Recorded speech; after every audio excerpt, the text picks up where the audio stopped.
So last week here on Kermode Uncut, I did a blog having just seen Resident Evil Afterlife in 3D. And I said, okay, it's time to finally put the cards on the table as far as 3D is concerned. I said that as far as I'm concerned, having seen the films and listened to the arguments, 3D is not the future. I went further. I said within 2 years, I predict that it will be on the decline. If you look at the box office top 10, in 2 years' time, it won't be full of 3D movies. It will have gone back to the novelty that it always was. This has provoked a number of responses from you. Firstly, here are some which agree with me. This from Redfield. The evidence that 3D is dying is already there. Around 70% of audiences saw Avatar in 3D, but since then it's been slowly dropping. Too expensive and simply not worth it. This from Sala. Paul W.S. Anderson is talking nonsense. If he turns out to be right and 3D is the industry standard, then you don't have to worry, Mark. There won't be Kermode Uncut in 2 years because everyone who would normally visit the site will be in bed, crying under the covers, never to brave the world of cinema again. This from The Concise Statement. This isn't the first time you've risked looking foolish and a lot safer than putting your entire career on the line like with the whole Bride Wars ultimatum.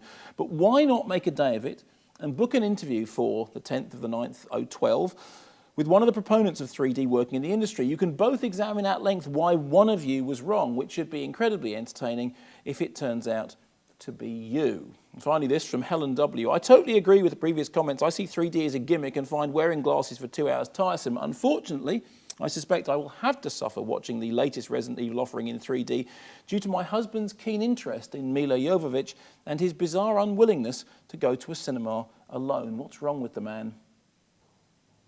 Now, I should say that the bulk of your responses were broadly supportive of my stance, that it is all going to be over in 2 years. But crucially, not all of them. Here's an example of the other side of the argument. This from the Skint Foodie. I don't understand why you guys are all so hot and bothered about 3D. Maybe in time, an interesting creative mind will use it innovatively and surprise us all. Guillermo del Toro, Park Chan-wook, Paul Thomas Anderson. If Mark's beloved Terry Gilliam, to my mind one of the world's worst directors, mind you, were to use it, I imagine our esteemed critic would spontaneously combust. As you may well know, the great worry for me is that David Lynch makes a 3D movie, because when I was on tour earlier this year, I was talking about 3D at the Watershed Cinema in Bristol. I said, if David Lynch makes a 3D movie and they show it at the Watershed, I will go to the screening and, in honour of Werner Herzog eats his shoe, I will eat my shoe. Now, Werner Herzog has made a 3D movie, The Caving movie, which I have yet to see, and Werner Herzog is working with David Lynch, so there is a possibility that I will end up eating footwear in Bristol in the not-too-distant future.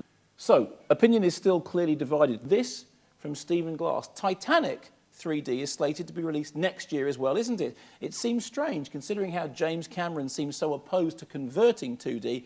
Oh, hang on, maybe he's just interested in making masses of money and masquerading his schlocky OTT and overlong epics as Sistine Chapels. Now, the whole issue of retrofitting is important. I am particularly worried about the retrofitted 3D Harry Potter final installments, which are just coming up now, which were shot in 2D, but have now been converted into 3D. But I think further than that, yes, retrofitting is a problem, but even in its proper 3D form, which, as Paul W.S. Anderson told us, Resident Evil Afterlife was designed as a 3D movie, I still think it sucks. Let's see how things look in 2 years.